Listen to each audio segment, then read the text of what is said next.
അസ്സലാമു അലൈക്കും വറഹ്മത്തുള്ളാഹി വബറകാതുഹു. ഇന്ന് നമ്മൾ കേട്ടുകൊണ്ടിരിക്കുന്ന ഏറ്റവും പേടിപ്പെടുത്തുന്ന വാർത്തകൾ മക്കളും മാതാപിതാക്കളും തമ്മിലുള്ള സ്നേഹബന്ധത്തിൽ വിള്ളലുകൾ വരുന്ന കഥകളാണ്, കുറവ് വരുന്ന കഥകളാണ്. പല രക്ഷിതാക്കൾക്കും സങ്കടത്തോടെ പറയാനുള്ളത്, ഞങ്ങൾ ജീവിക്കുന്നത് ഞങ്ങളുടെ മക്കൾക്ക് വേണ്ടിയിട്ടാണ്, ഞങ്ങൾ കഷ്ടപ്പെടുന്നത്, ഞങ്ങളെല്ലാം ചെയ്യുന്നത്, ജോലി ചെയ്യുന്നതെല്ലാം മക്കൾക്ക് വേണ്ടിയിട്ടാണ്. പക്ഷേ ഞങ്ങൾ സ്വരുക്കൂട്ടി വെച്ച ഈ സമ്പത്ത് മുഴുവനും അവർക്ക് വേണ്ടി കൊടുക്കണം, അവിടെ സന്തോഷത്തിനെന്ന് കരുതി ഞങ്ങൾ പ്രവർത്തിക്കുമ്പോഴും അവർ ഞങ്ങളെ അറിയാതെ പോകുന്നു. ഇന്നലെയോ ഇന്നോ അല്ലെങ്കിൽ ഫേസ്ബുക്കിലൂടെയോ വാട്സപ്പിലൂടെയോ കണ്ട ബന്ധങ്ങളെ തേടി അവർ അലയുന്നു. ഞങ്ങളോട് സംസാരിക്കുന്നതിനേക്കാൾ, ഞങ്ങളോട് സന്തോഷങ്ങൾ പങ്കിടുന്നതിനേക്കാൾ മറ്റുള്ളവരോട് സന്തോഷങ്ങൾ പറയാനും അവരോട് നന്മ പ്രവർത്തിക്കാനും അവർ ഇന്ന് മുൻകൈയെടുക്കുന്നു. നോക്കി വളർത്തിയത് ഞങ്ങളാണ്, അവർക്കെല്ലാം സ്നേഹങ്ങളും കൊടുക്കുന്നത് ഞങ്ങളാണ്. പക്ഷേ ഇന്നലെ കണ്ടവരെയാണ് അവൾക്ക് വേണ്ടത് അല്ലെങ്കിൽ അവനിക്ക് വേണ്ടത്.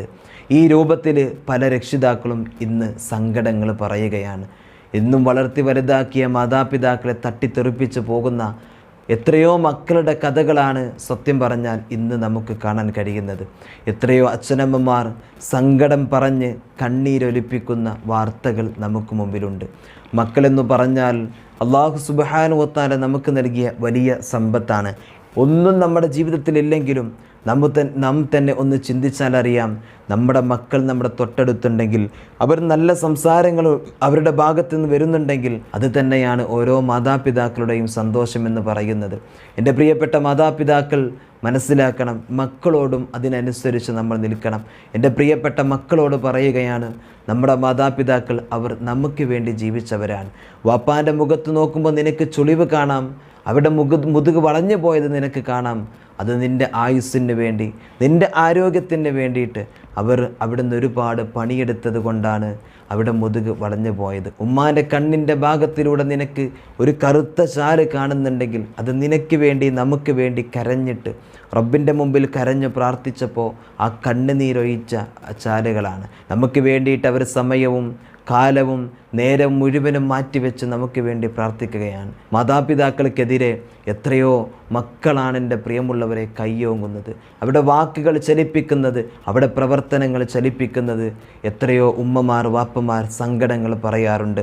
എന്നാൽ ഇന്ന് കൊടുങ്ങല്ലൂരിൽ അജിത്ത് എന്ന് പറയുന്ന ഒരു പ്രിയപ്പെട്ട പിതാവ്, ആ പിതാവിൻ്റെ അക്ഷര എന്ന് പറയുന്ന പൊന്നുമോൾ അച്ഛൻ്റെ കരൾ മാറ്റിവെക്കണമെന്ന് പറഞ്ഞപ്പോൾ ഫോറൻസിക് സയൻസ് വിഭാഗം അവസാന വർഷ PG പരീക്ഷ വരികയാണെന്നറിഞ്ഞിട്ടും ചിലപ്പോൾ എനിക്ക് ശസ്ത്രക്രിയ നടത്തിയാൽ അതിൽ എനിക്ക് ആ പരീക്ഷ എഴുതാൻ കഴിയുമോ എന്ന് പോലും എല്ലാവരും ചോദിച്ചപ്പോഴും ആ പരീക്ഷയേക്കാൾ എനിക്ക് ഏറ്റവും വലുത് എൻ്റെ അച്ഛനാണ് എന്ന് പറഞ്ഞ് ആ പ്രിയപ്പെട്ട അക്ഷര എന്ന് പറയുന്ന പൊന്നുമോൾ ആ അച്ഛന് വേണ്ടി തൻ്റെ ശരീരത്തിൽ തൻ്റെ കരൾ പകർത്ത് കൊടുക്കുകയാണ്.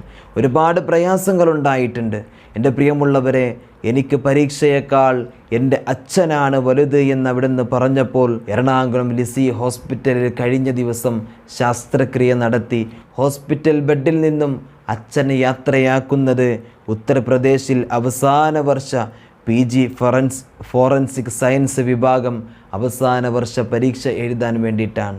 എത്രയോ മക്കൾ മാതാപിതാക്കളെ കാണാതെ നടക്കുമ്പോൾ ഏറ്റവും കൂടുതൽ അച്ഛൻ്റെയും അമ്മയുടെയും തണലിൽ വളർന്ന് അവസാനം അവർക്കൊരു തണലായി മാറാൻ, അവസാനം അച്ഛനമ്മ എന്ന ആ തണൽ മരത്തിൻ്റെ ഇലകൾ മുഴുവനും കൊഴിയുമ്പോൾ അവർക്ക് മീതെ വളർന്ന് വലിയൊരു തണൽ മരമായി മാറാൻ ഇന്ന് അക്ഷര എന്ന് പറയുന്ന പെൺകുട്ടി എൻ്റെ പ്രിയമുള്ളവരെ പരീക്ഷയ്ക്ക് പുറപ്പെട്ടു.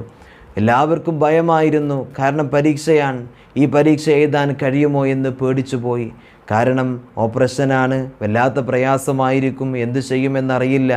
ആ അവസ്ഥയിലും തൻ്റെ മനസ്സിനകത്തുള്ളൊരു ധൈര്യം കൈവിടാതെ, തൻ്റെ അച്ഛനെയാണ് എനിക്ക് ഏറ്റവും കൂടുതൽ, എൻ്റെ എക്സാമിനേക്കാളും എൻ്റെ ജീവിതത്തിൽ എനിക്ക് എൻ്റെ അച്ഛനെയുള്ളൂ എന്ന ആ ഒരൊറ്റ വാക്കുകൊണ്ട് ആ പെൺകുട്ടി അച്ഛന് വേണ്ടിയിട്ട് തൻ്റെ സമയം മാറ്റിവെച്ചു, തൻ്റെ ജീവിതത്തിൻ്റെ ഭാഗം മാറ്റിവെച്ചു. ഇന്ന് അച്ഛന് ശസ്ത്രക്രിയ കഴിഞ്ഞു, മകളുടെ എല്ലാ കാര്യങ്ങളും തീർന്നു. ഇന്ന് ആ പെൺകുട്ടി PG പരീക്ഷ എഴുതാൻ ഉത്തർപ്രദേശിലേക്ക് യാത്രയായി. ആ ചെറിയ ഒരു വാർത്ത നമുക്കൊന്ന് കേൾക്കാം. അക്ഷരങ്ങൾക്കും വാക്കുകൾക്കും അപ്പുറമാണ് ഈ നിമിഷം. അച്ഛനെ ജീവിതത്തിലേക്ക് തിരിച്ചു കൊണ്ടുവന്നതിന്റെ അഭിമാനമായിരുന്നു അക്ഷരയുടെ മുഖത്ത്. മകളെക്കുറിച്ചോർത്ത് അജിതനും അച്ഛന് കരൾ പകുത്തു നൽകിയ ശേഷം ആശുപത്രിയിൽ നിന്നാണ് അക്ഷര അവസാന വർഷ PG പരീക്ഷയ്ക്കായി ഉത്തർപ്രദേശിലേക്ക് പോയത്. ഏപ്രിൽ 8-നായിരുന്നു കരൾ മാറ്റിവെക്കൽ ശസ്ത്രക്രിയ.